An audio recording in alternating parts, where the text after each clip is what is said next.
vamos a estar profundizando en la evaluación A22. Para quienes la han escuchado, como que los últimos años se está realizando y aplicando frecuentemente también por las dudas que se pueda generar respecto a desde si su hijo o hija está dentro del espectro autista, trastorno del espectro autista, las personas TEA.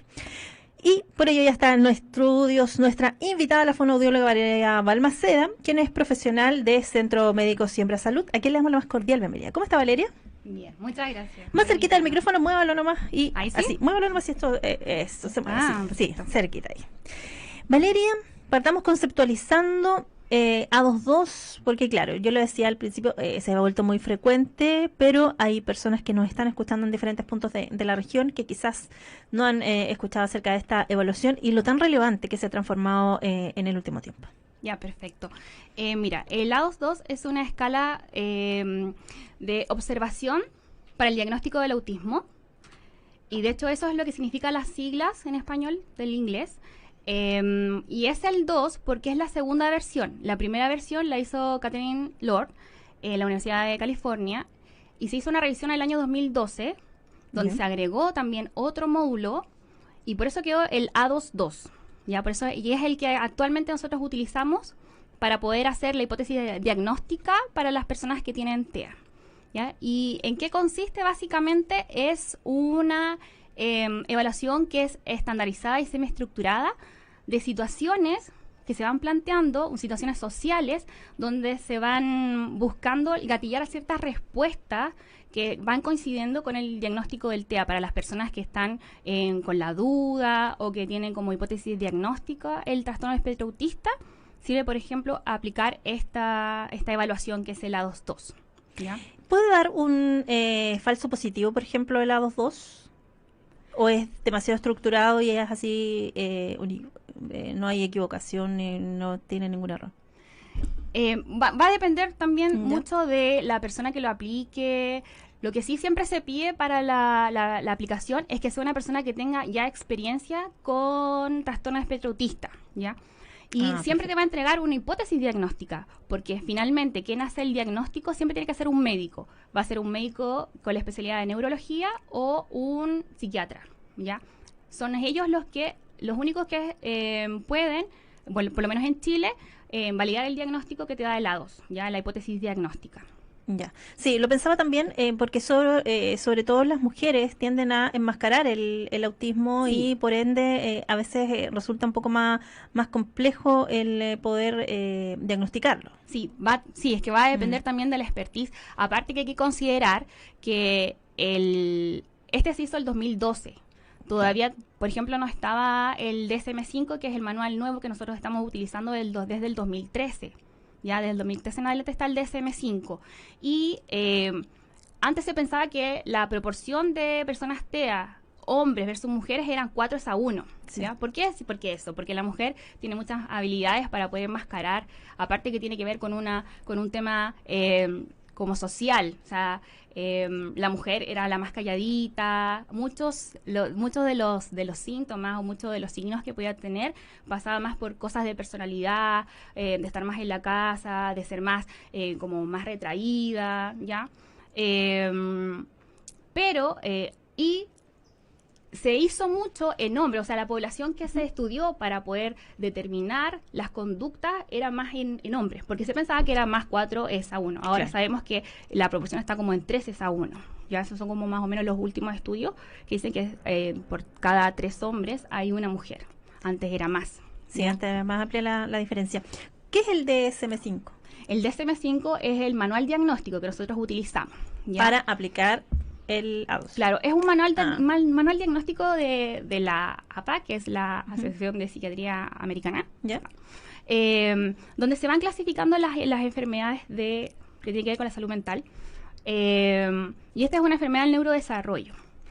Antiguamente teníamos diagnósticos diferentes. Por ejemplo, antes, cuando teníamos el DSM-4, teníamos el autismo, el TGD, trastorno generalizado del desarrollo, lo que se conocía como el Asperger, el síndrome de Rett, el trastorno desintegrativo de la infancia.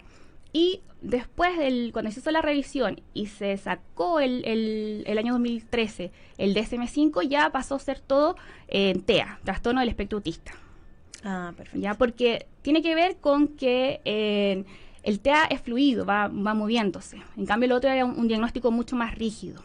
Entonces quedabas clasificado como autista y quedabas autista.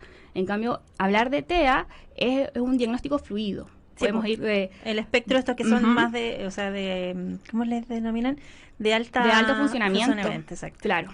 Porque, claro, y uno puede variar dentro, o sea, a lo largo de la vida. Puedes ver que, no sé, a lo mejor cuando son más chiquititos tiene mayor sintomatología y cuando son más grandes o con terapia va mejorando, entonces se va moviendo dentro del espectro. Por eso es bueno esta nueva clasificación. Sí, qué bueno en realidad, porque sí le da respuesta también, porque claro, a veces antes, yo me recuerdo, yo partí hablando de salud como el año 2013, 2014, y se conocía recién hace poquito en la región como hablar del tema, porque las familias tenían que viajar a Santiago para hacer los diagnósticos, porque aquí no habían especialistas, y hoy día tenemos una gama importante de especialistas, pero en ese minuto no había especialistas, hace 10 años no habían especialistas, y por ende las terapias eran mucho más costosas, porque tenían que viajar, o porque había que esperar también porque era 1, 2, 3 profesionales que habían, y eso implicaba también que hubiese mucha discriminación en los establecimientos educacionales, porque todavía no teníamos, por ejemplo, los PIE, los programas de integración escolar, y otras aristas que son relevantes. Habían poquitas fundaciones, organizaciones de familias también, que hoy día hacen que las terapias puedan estar a un menor costo, o porque había menos centros médicos, como por ejemplo hoy día Siembra Salud, que también tiene a disposición tu trabajo y el de otras profesionales. Entonces, la mirada ha ido cambiando y ha ido evolucionando también en la sociedad, pero también en la disponibilidad de profesionales que tenemos hoy día. Sí, también hay que considerar que antiguamente el diagnóstico se hacía mucho más tardíamente, porque se esperaba más o menos cuando tenía como 6 o 7 años para poder hacerle una evaluación de CI, ¿ya? Claro. O sea, como una psicometría. Ahora ya no se espera esa edad para poder hacer el diagnóstico, los diagnósticos se están haciendo antes. Por lo tanto, también tiene mayor capacidad o mayor oportunidad para hacer las terapias en el momento oportuno. Hay que considerar que cuando tienen 7 años ya se pasaron muchos periodos sensibles del desarrollo del cerebro, ¿ya? Entonces, o periodos críticos. Entonces, ahora que tenemos esta nueva clasificación del TEA, podemos tener también terapias mucho antes, porque los diagnósticos también se están haciendo antes. ¿Y cuáles son los requisitos para aplicar el A2-2? Para poder aplicar el A2-2 se pide, para empezar, estar certificado. Tiene que ser una certificación y la certificación... tiene que ser una certificadora internacional de la WPS, que es de la Western Psychology Society. Mi inglés no es muy bueno. Que son los únicos que hacen como el entrenamiento de los certificadores oficiales. ¿Ya? Y ellos van por el mundo y hay una lista de certificadores y son los que imparten el curso. Entonces, primero hay que ser certificado y te piden también tener experiencia con personas con trastorno espectro autista. Ya, eso es como fundamental. Por otra parte... Sí, para tener esta lectura, porque igualmente se complementa, porque, claro, al ser un espectro, tú tienes que haber visto más o menos o trabajado con diferentes personas con autismo para poder comprender que esto es un espectro y no tiene una clasificación así puntual. Claro, hay que considerar también que tenemos comorbilidades, porque se pueden dar, o sea, por ejemplo, trastorno espectro autista con trastornos del lenguaje, o... A veces son súper solapados los trastornos espectro autistas con los déficit atencional con hiperactividad. Sí. Entonces, claro, y ahí está el tema. Hay que tener ojo para saber si el que está evaluando el contacto visual es porque está evadiendo el contacto o es porque la verdad pasó un estímulo que le llamó la atención y miró para otro lado y se perdió el contacto visual. Entonces hay que hacer como las diferencias. Por eso tiene que tener una persona que tenga experiencia trabajando con personas con TEA.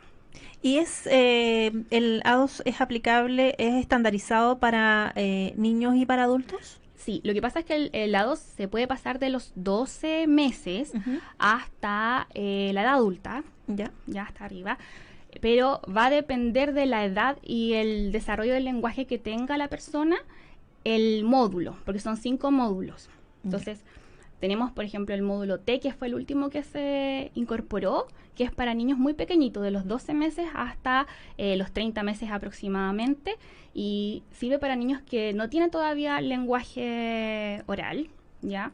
O que tienen palabras sueltas, ¿ya? No podemos pasarle ese módulo, y se basa en juegos principalmente. Tenemos, por ejemplo, el módulo 1, que ya pasamos desde los 31 meses en adelante, pero para personas que no tienen lenguaje verbal, porque hay niños que todavía no tienen lenguaje verbal, o también algunos que tienen palabras sueltitas. El módulo 2, que es para los que logran hacer frases, unas pequeñas frases, pero su lenguaje todavía no es fluido. El módulo 3, que es para niños de los 31, que ya tienen un lenguaje fluido. Y el módulo 4, que es desde los 16 años en adelante, y es para adultos. Y cambia obviamente porque los módulos para más chiquititos se hace una situación de juego guiado, ¿ya? Y estructurada, donde uno va observando si aparecen las conductas. Pero obviamente que en personas adultas no se puede hacer esto, sino que se hace por entrevistas. Se generan situaciones, o se plantean situaciones sociales donde tiene que responder a la entrevista, ¿ya? Entonces, yo creo que por eso también es una de las razones de que ha ido en aumento, porque aparte también es como bien específico, y es porque abarca un rango súper amplio de edades. Ya se puede hacer súper amplio. Perfecto.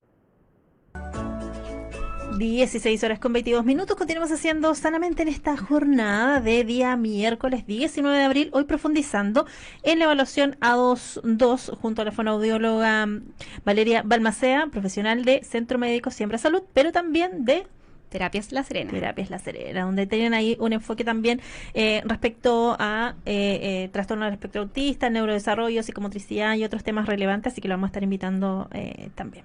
Vamos a extenderle la invitación. Importante, te quería preguntar, porque yo lo que he escuchado últimamente, muchos adultos que están siendo diagnosticados con TEA y que a través de lados le da una respuesta a muchas situaciones de eso. Sí. Cada vez más frecuente, ¿no? Sí, están llegando muchas personas adultas a consultar, ¿ya? Desde jóvenes que empiezan la universidad y que ahí empiezan a tener como más roce social, porque, por ejemplo, pues que hayan pasado toda su vida escolar en un mismo colegio, que era más conocido. Como una burbujita. Claro. Entonces llegan a un ambiente universitario donde ya no tienen apoderado, donde tienen que hacer trabajos con distintas personas, que no es como siempre el mismo grupo, y empiezan a tener algunas dificultades a relacionarse y empiezan a consultar también. Claro, mucho cambio, que a veces la estructura de exactamente, muchos cambios. También pasa mucho cuando se diagnostica un miembro de la familia, puede ser un hijo, ya que se diagnostica con trastorno espectro autista, y empiezan a buscar también a los papás, y los papás dicen, pero si mi hijo se parece a mí, o sea, las conductas que tú me dices son las mismas conductas que yo tengo, y ahí también les empieza a hacer sentido, y se hacen evaluaciones también a los papás que ya tienen su hijo con TEA, por ejemplo, ya diagnosticado o con la sospecha. Sí, el otro día teníamos de invitado a Max, que es parte de una organización de Aspaut, y la mamá nos comentaba que habían descubierto que su papá también tenía TEA, y también pasó de Fundación Nanay, que es otra organización, Claudia, que es psicóloga ahí también, que estudió a partir del diagnóstico de 2 de sus hijas con TEA, las 2 súper diferentes, que ella también tenía TEA. Sí. Entonces se está dando mucho y de verdad que le da sentido, porque también venía Valentina, por ejemplo, que ella es periodista, y ya hoy día a sus 30 años ella también descubrió, porque fue un descubrimiento, pero le dio respuesta y sentido a muchas partes de su vida. Y claro, en algún minuto hablábamos de el autismo, que en mujeres se enmascara, pero de lo complejo también es que pasan de un diagnóstico en otro hasta descubrir que era TEA, pero hoy día de adultos. Sí. Porque esto de partir, porque tú decías, el A2 se aplica desde los 12 meses. Hoy día puedes tener un diagnóstico más temprano, puedes aplicar terapias más tempranamente, y eso también permite que haya un cambio de vida diametralmente opuesto a lo que había hace 10, 15 o 20 años. Sí, exactamente. Y también ha permitido también que se converse mucho más, que sea mucho más abierto a la comunidad. Ahora, hay que pensar que la incidencia también ha aumentado y que va a seguir aumentando probablemente. Entonces, tenemos que tener como un cambio de paradigma desde todo, o sea, de entender todo, porque no son casos aislados, son muchos. ¿Ya? Entonces, tenemos que tener ya como pensar en cómo estamos haciéndolo, incluso desde el nivel, por ejemplo, educacional, si están bien, si está bien insertado, si está haciéndose integración realmente, ya, porque lo estamos metiendo en un sistema que no los potencia, nos potencia sus habilidades y tienen muchas habilidades y de hecho los buscan a veces para trabajos, como ciertos trabajos, porque tienen habilidades que las personas como con cerebro promedio, como una, no tienen, ¿ya? Por ejemplo, tienen muchas habilidades de memoria, algunos, son muy visuales, muy observadores, son detallistas, son como apegados a las reglas también, pueden ser también personas que son muy confiables. Sí, yo me recuerdo, viste, uno se va acordando de pasajes porque mi hermana, ella estaba como en 2015 más o menos, estaba terminando, 2013 por ahí estaba terminando educación diferencial y ella comenzó a hablar de autismo y me pidió ayuda en un tema de un trabajo que tenía que hacer, que la grabar y todo. Entonces empezamos a hacer toda una investigación, yo con ella, porque me gusta saber y todo, y ahí empecé a escuchar del autismo y del Asperger en ese minuto, porque la Así. gente decía como que los de más alto funcionamiento eran Asperger, como que hacía la diferencia.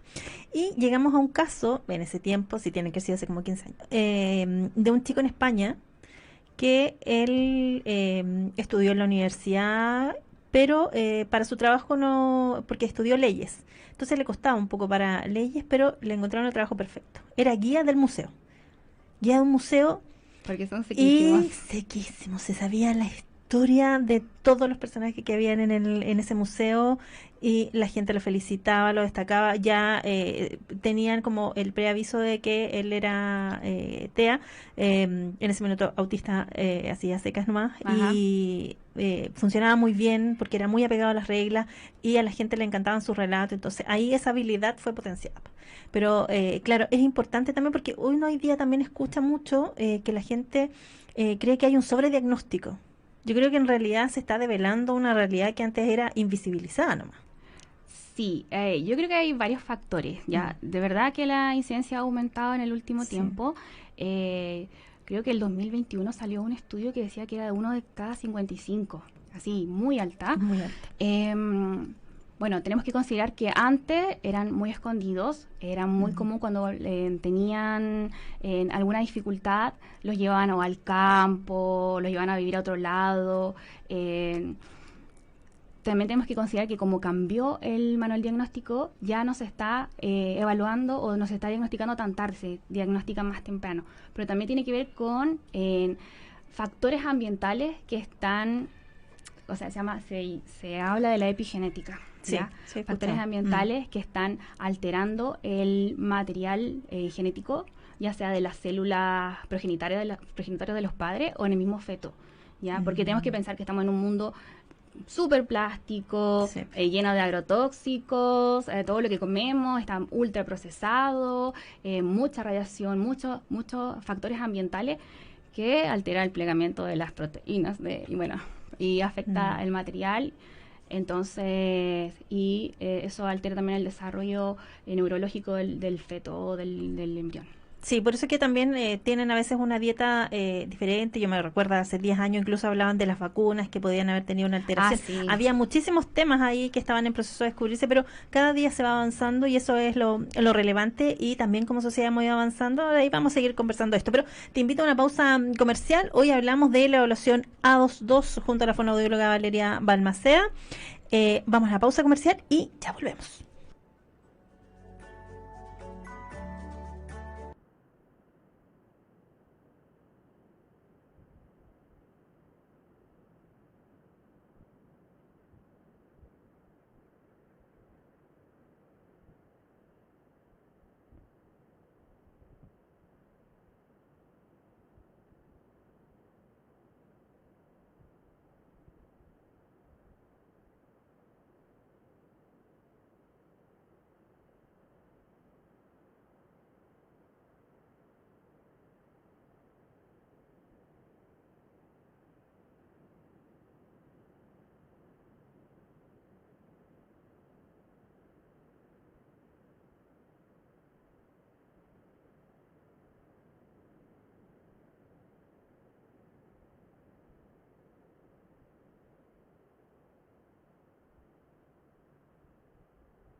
16 horas con 39 minutos. Continuamos haciendo sanamente en esta jornada, hoy profundizando en la evaluación A2.2, que permite también el diagnóstico de las personas con trastorno del espectro autista. Hoy junto a la fonoaudióloga Valeria Balmaceda. Valeria, importante también, y te lo preguntaba en el receso publicitario, de cómo tú también desde la fonoaudiología como profesional te fuiste enfocando en el autismo, en el trastorno del espectro autista hoy día como se conoce, y igual hace harto tiempo y se nota la vocación y el amor con el que hablas Sí. de este trabajo, y que también es una forma de vida, una forma de conectar con estas personas que a veces eso les cuesta.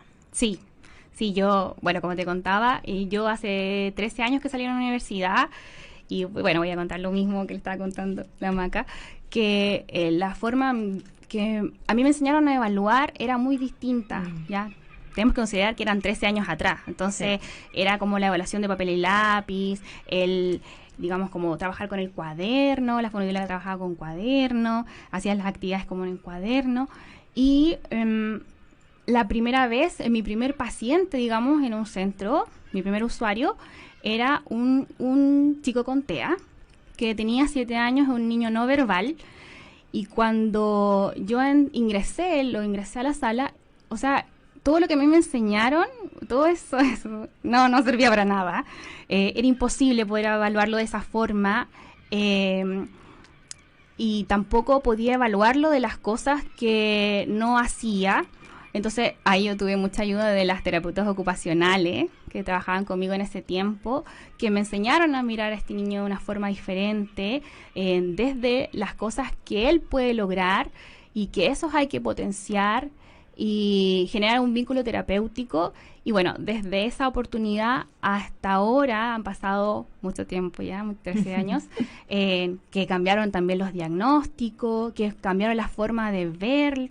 Ahora ya no se habla, bueno, se habla de TEA por la parte médica, pero es una condición. Entonces, claro, la comunidad habla de SEA, ¿ya? Pero quiero decir con esto que uno siempre tiene que ir buscando las estrategias, estudiando, perfeccionándose, porque va cambiando muy rápido. Las cosas que conocíamos, no sé, hace 2 años atrás, y quizás el próximo año ya van a estar obsoletas.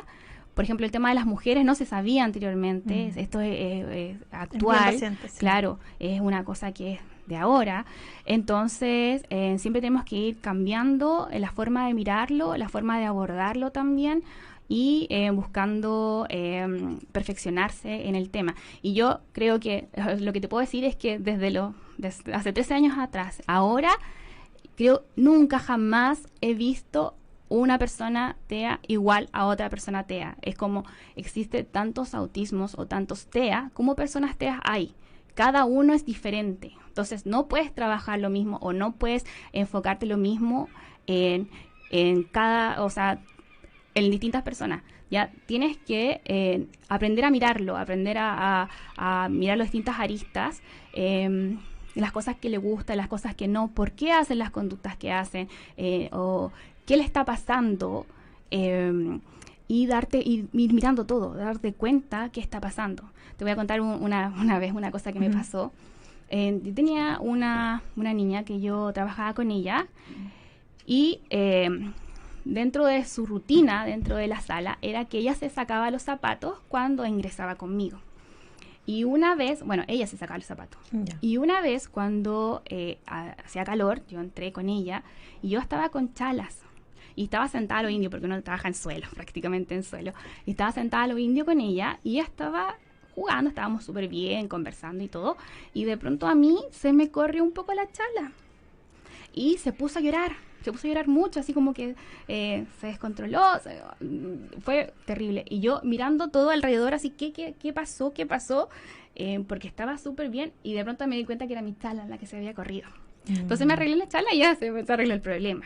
Ya, entonces tengo que estar pendiente también de esas cositas, ya, porque hay que mirar todo desde su punto de vista, tratar de verlo desde su prisma. Sí, porque cada uno es un mundo, digamos, y Todo hay que totalmente. descubrir también ese mundo. ¿Qué llamamos, podemos hacer también a los padres, madres, tutores que están quizás hoy día con esa duda? Porque hoy día el aplicar la evaluación más tempranamente te permite también tener un diagnóstico temprano y poder acudir a los especialistas. Hoy día tenemos muchísimos profesionales también que se han ido formando como tú, que se han ido capacitando en trastorno del espectro autista, pero ¿qué le podemos decir a esos padres, madres, tutores? Yo creo que lo que es fundamental sí son buscar instancias de terapia, ya porque, claro, el ADOS te va a dar o te va a dar el diagnóstico, el médico te va a dar el diagnóstico, pero lo importante es la sintomatología que tiene, ya eso es como lo fundamental. De hecho, no se necesita el ADOS, no es como algo que se necesite sí o sí para el diagnóstico. El médico puede dar el diagnóstico sin tener la evaluación de lados, ¿ya? Ah, perfecto. Puede hacer una buena anamnesis, más los informes que se entregan de los profesionales, más lo que dicen los papás, por ejemplo, lo que se dice el colegio, y con eso puedes dar el diagnóstico sin hacer helados, ¿ya? No es necesario, Ya. o sea, no es como una cosa que tenga que estar sí o sí para Ya. poder hacerlo. Pero sí muchos los piden cuando existen, por ejemplo, las dudas diagnósticas, si es más por el TDA, si se tiene un trastorno del lenguaje asociado. Entonces los piden también para poder complementar sus propias evaluaciones, ¿ya? Pero sí lo fundamental es que los niños puedan estar en instancias de terapia, ya sea en la estimulación temprana, que se puede dar, por ejemplo, en los CEFAM, en los hospitales también, cuando los derivan por neurólogo al hospital, o en las fundaciones, o de forma particular, ya en los colegios con proyecto de integración escolar también, que estén en terapia ocupacional, que estén con fonoaudiología también, porque también tenemos que considerar que es un problema de la comunicación también. Entonces, de la comunicación social. Por lo tanto, como lo fundamental es como tener las instancias de terapia, ya, para que centrado en los perfiles de cada uno de los niños. Claro, armando así como la terapia en base claro, a él en base o a él. ella, no desde aquí, Claro, digamos, un estandarizado. No sirve. no. Y, por ejemplo, desde la fonoaudiología, ¿cómo vas trabajando también estos procesos? Porque tú decías, desde que comenzaste con la primera Sí. persona con TEA hasta hoy día, cada uno de esos pacientes, ¿cómo les dicen? ¿Pacientes? Sí, pacientes, usuarios, usuarios depende. han sido distintos. Sí, todo Por eso distinto. hablamos de espectro Claro. del autismo. Entonces, en ese sentido, ¿cómo vas tú también ahí? ¿Cuáles son las estrategias o cómo vas avanzando con ellos? ¿Cómo vas desarrollando o planificando la labor? Bueno, fundamental es la vinculación, o sea, siempre existir la vinculación. Bueno, yo hago la estrategia de la abuelita. ¿Ya? Como que al inicio uno da, entrega mucho. O sea, los requerimientos uno los cumple rápidamente, porque yo no puedo llegar a poner reglas inmediatamente. Claro. ¿Ya? O sea, como no puedo llegar a estructurarlos inmediatamente porque si no se genera un rechazo. Entonces, uso la técnica de la abuelita, que es como entregamos. Si quiere esto, se lo damos. Ya a medida que va pasando y que él va tolerando más y que le gusta ir y que se siente que es un lugar agradable, donde lo pasa bien, disfruta, juegos y todo, uno va poniendo ya un poco más de límite, va haciendo unos límites dentro de la sesión. Por ejemplo, fundamental saludarse, despedirse, hacer cambios de actividades, uno los va anticipando también porque a veces tienen dificultades para pasar de una actividad a otra, si uno no las anticipa. No puede ser algo brusco, así como no, ya terminamos con esto, ahora sigamos con lo otro. No, uno va anticipando, ya, porque para tratar de que el niño sepa, o sea, si el niño tiene un control de las cosas que van a pasar después, es mucho más fácil de que el niño pueda acceder a eso, incluso a un cambio de rutina, porque a veces se pone súper rígido, ¿ya? Entonces, si tú vas a hacer un cambio de rutina, siempre tienes que tratar de anticiparlo, ¿ya? Y explicarle las cosas, ya, desde lo que él comprenda o desde su nivel de comprensión del lenguaje, ir explicándole las cosas que van a suceder para poder hacer algún tipo de cambio de rutina. Entonces, esas cosas también se hacen en la casa, se hacen las terapias también, como para ir organizando las sesiones. Y depende de lo que necesite trabajar, obviamente. Claro, ¿y en las edades tempranas se sigue viendo el autismo severo? Así como que no tienen capacidad de habla y que, o ya con la iniciación de las terapias tempranamente, como que no, ya no se ve tanto. Mm, Sí, es bueno, que pensaba, porque claro, el otro día que tuvimos invitados y me pensaba en gente más adulta que hoy día puede ser mayor de 18 años, como que uno conocía o sabía de personas que tenían o presentaban un autismo más severo, pero sí, claro, tú también lo podrías asociar hoy día pensando en que en ese tiempo las terapias fueron mucho más tardías, tú decías que hasta los 7 años es una edad ahí como muy importante comenzar tempranamente con las terapias, entonces hacía esa asociación, no sé si estaba cerca o lejos de lo que sí, es planteaba. que también tiene que ver con las comorbilidades que tenga. Ah, Ya, perfecto. porque por ejemplo, como te hablaba Ujú. anteriormente, puede estar relacionado también con déficit atencional, también hay unos que son sindromáticos, hay también trastornos autistas que tienen como comorbilidad, por ejemplo, la discapacidad intelectual, o Epilepsia también yo sabía. sí, epilepsia, Mm, también epilepsia refractaria a tratamiento, sí. o por ejemplo, apraxia del habla, entonces tiene una dificultad también. Entonces va a depender mucho también de la comorbilidad, pero Mm. obviamente entre antes se empiecen con las terapias, mejor va a ser el pronóstico, ¿ya? Por ejemplo, el niño que yo vi esa primera vez era un niño que estaba mucho más severo, pero también porque se había deambulado mucho buscando una respuesta. Claro. Porque eso te lo digo hace Mm, 13 años atrás. sí. Entonces, eh, se habían estado los papás, no sabían lo que tenía y no les hacía, o no querían que les hiciera sentido el caso del autismo, porque en ese caso era autismo, porque estamos hablando hace mucho tiempo, Ujú. autismo. Entonces, cuando les decían que era autismo, ellos iban a otro médico o a otro profesional y trataban de buscar otro sentido. Pucha, no sé, es un niño, por ejemplo, decían que era dispráxico. Si alguien le decía algo, se agarraba mucho de ese diagnóstico para, porque no, el duelo, Claro, no querían asimilar claro. ese diagnóstico. Y en ese caso se perdió tiempo. Se Claro, perdió porque tiempo de partían de cero terapia. cada vez partían de Sí, cero. sí, se perdía Mm. tiempo de terapia. Entonces lo que se podría haber trabajado mucho antes, ya a esas alturas había que, o sea, no se podía hacer, o se tenía que hacer mucho después. Sí. Hoy día hay más compromiso de la familia en hacer sentido en el diagnóstico y que están más incorporados también porque, o sea, los padres, madres, tutores hoy día son los principales, siento yo, gatillantes de que tengamos esta ley TEA, que todavía Sí, no sabemos cómo va a funcionar en sí, la práctica y que claro, puede tener mucho de texto, digamos, pero hay que esperar cómo funciona en la práctica. sí. Pero fueron muchos años presionando para que se visibilizara el trastorno del espectro autista, para hoy día contar con una normativa, pero son relevantes en el proceso del niño, por ejemplo, cuando van contigo, ¿cierto? Sí, Después tú les mandas tareas que ellos tienen que continuar y la familia ahí tiene que impulsar también. sí, claro, es fundamental Mm, porque